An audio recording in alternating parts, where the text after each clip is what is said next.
తాకట్టులో ఉన్న బంగారానికి తక్షణ విముక్తి. ఈ రోజు మార్కెట్ రేట్ క్యాష్ మీ చేతిలో. శివ గోల్డ్ కంపెనీ, మీ నమ్మకానికి మా హామీ.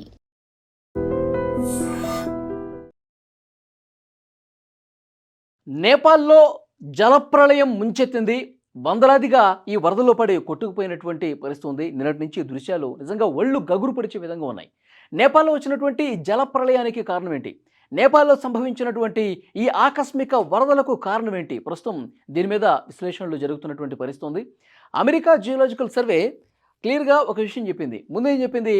ఉదయం 8:37 ప్రాంతంలో ఇక్కడ నేపాల్లో ఉన్నటువంటి ఈ రసువా జిల్లాకి అత్యంత సమీపంగా ఉన్నటువంటి మంచు కొండలు, మంచు పర్వతాలు ఏవైతే ఉన్నాయో ఆ ప్రాంతంలో భూ ప్రకంపనలు వచ్చాయి.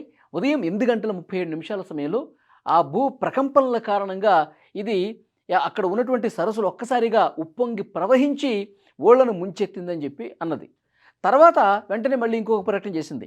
అంటే ఇది భూ ప్రకంపనల వల్ల ఏదో భూకంపం వచ్చింది, దానివల్ల వచ్చింది కాదు అని చాలా క్లియర్గా చెప్తూ, ఇదేంటంటే అక్కడ ఉన్నటువంటి తరంగాల్ని దీర్ఘకాలికంగా మేము పరిశీలించిన మీదట మాకు అర్థమైంది ఏంటంటే, అక్కడ మంచు కొండల్లో ఉన్నటువంటి పెద్ద పెద్ద గ్లేసియర్స్ ఏవైతే ఉంటాయో, మంచు పలకలు ఏవైతే ఉంటాయో, పొడవైనటువంటి మంచు పెళ్ళలు ఏవైతే ఉంటాయో, అవి భూమి మీదకి ఒక్కసారిగా కిందకి జారి పడటం చేత, అక్కడ ఉన్నటువంటి నదిలోకి అవి వేగంగా చాలా బలంగా పడటం చేత ఉప్పొంగి, ఎందుకంటే ఆల్రెడీ అందులో వాటర్ బాగా ఉంటుంది ఆ నదిలో కావచ్చు, సరస్సులో కావచ్చు, ఇంకా ఈ అతిపెద్ద పలకలు దాంట్లో పట్టడం చేత ఇంకా ఉప్పొంగి పక్కన ఉన్నటువంటి బోటేకోషి నదిలోకి ప్రవాహం పెరిగింది. ఆ ప్రవాహం ఒక్కసారిగా ఓళ్లను ముంచెత్తిందని చెప్పి చాలా క్లియర్గా అమెరికా జియోలాజికల్ సర్వే చెప్పింది. ముందు భూకంపం వచ్చింది కానీ భూకంపం అన్నది కానీ భూకంపం వల్ల కాదు. ఇది ఈ తరంగాలు రావడానికి ప్రధాన కారణం అతి పొడవైనటువంటి మంచు పలకలు ఒక్కసారిగా మంచు పెళ్ళలు కింద పట్టడం వల్ల ఈ రకమైనటువంటి ఈ ఆకస్మిక వరదకి కారణమైందని చెప్పి అర్థమవుతుంది. ఒకసారి చూడండి, మొత్తం అక్కడ ఇళ్ళు మొత్తం కొట్టుకుంటూ కోసుకుంటూ పోతున్నటువంటి పరిస్థితి కనిపిస్తోంది.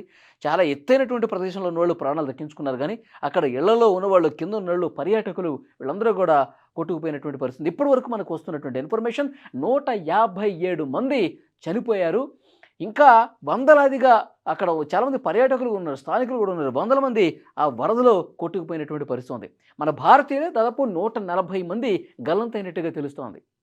సో ఇంకా ఇన్ఫర్మేషన్ రావాలి, ఎంతమంది కొట్టుకుపోయారు, ఎంతమంది బతుకున్నట్టుగా సమాచారం ఉంది, ఇవన్నీ కూడా లెక్కలు తీస్తూ ఉన్నారు. ఈ సంఖ్య పెరిగే అవకాశం కనిపిస్తుంది. వందల మంది కొట్టుకుపోయారు కాబట్టి వాళ్ళకు ప్రాణాలతో ఉండటం కష్టమే.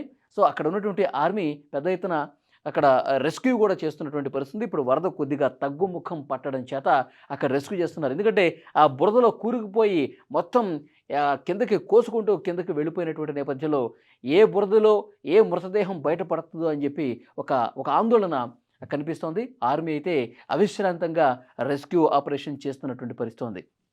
అయితే ఈ వరదలకు సంబంధించి German research centre for geosciences కూడా ఒక విశ్లేషణ చేసింది. సో బుధవారం రోజు ఉదయం 8:30 ప్రాంతంలో 4.4 తీవ్రతతో భూకంపం వచ్చింది. అట్లా భూ ప్రకంపనలు అక్కడ వచ్చాయో లేదో వచ్చిన 7 నిమిషాలకే అతిపెద్ద వరద అక్కడ మేము గమనించాం. అంటే ఇది భూకంపం వలన లేకపోతే భూకంపం వల్ల అక్కడ మంచు కొండలు విరిగిపడ్డాయో ఇంకా దాని గురించి మేము విశ్లేషణ చేస్తున్నాం. కానీ ఎప్పుడైతే భూమి కంపించినట్టుగా మాకు సమాచారం వచ్చిందో ఆ ప్రకంపనల తర్వాత సరిగ్గా 7 నిమిషాలకి అక్కడ అతిపెద్ద వరదని మేము గమనించాము.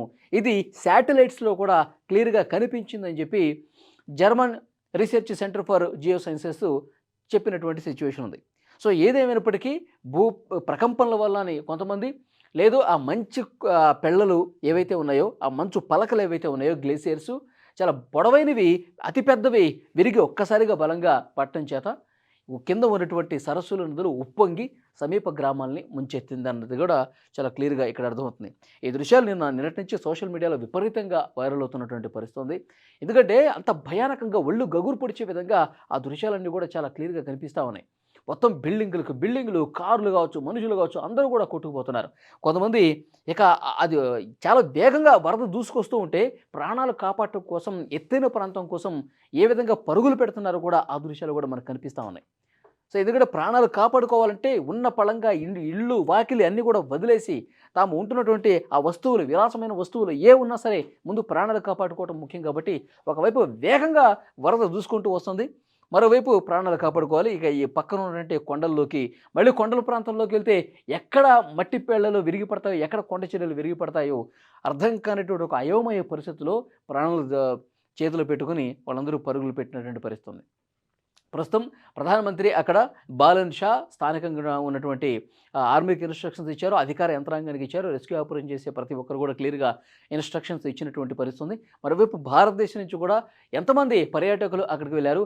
ఆ వరద వచ్చినటువంటి సమయంలో ఆ వరద ఒక్కసారిగా ఆకస్మికంగా వచ్చినటువంటి టైంలో ఆ ప్రాంతంలో రసువా జిల్లాలోని ఈ గ్రామాల్లో ఎవరెవరు ఎంతమంది భారతీయులు ఉన్నారు, విదేశీయులు ఎంతమంది ఉన్నారు, ఎన్ఆర్ఐస్ ఎంతమంది ఉన్నారు, ఈ లిస్ట్ అంతా కూడా బయటకు తీస్తూ ఉన్నారు. ట్రావెల్ కంపెనీలు ఏవైతే ఉంటాయో కంపెనీల ద్వారా అక్కడికి వెళ్ళినటువంటి వాళ్ళు ఎవరంటూ వాళ్ళ నుంచి కూడా ఇన్ఫర్మేషన్ తీసుకున్నటువంటి పరిస్థితి ఉంది. ఇప్పటికే 157 మంది చనిపోయారు. దాదాపు 100 మందికి పైగా భారతీయులు ఈ వరదలో కొట్టుకుపోయినట్టుగా తెలుస్తోంది. ఇంకా చాలామంది విదేశాలకు సంబంధించిన వాళ్ళు కూడా ఉన్నారు. సో ఇది నిజంగా నేపాల్ చరిత్రలో అతిపెద్ద విపత్తుగా దీన్ని చూడాల్సినటువంటి అవసరం ఉంది. ఎందుకంటే ఈ వర్షాలు వరదలు నిన్ననే ఇన్ఫర్మేషన్ క్లియర్గా వాతావరణ శాఖ కూడా చెప్పింది.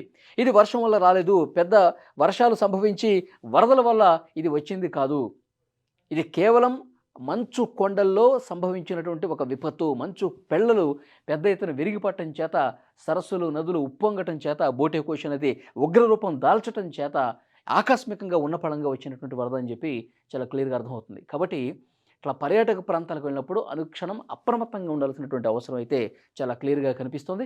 మరోవైపు అక్కడ రెస్క్యూ చాలా క్లియర్గా వేగంగా జరుగుతోంది. ఆ బురదలో ఎన్ని మృతదేహాలు ఉన్నాయో, ఎంతమంది కూరుకుపోయారన్నది కూడా చూడాల్సినటువంటి అవసరం ఉంది.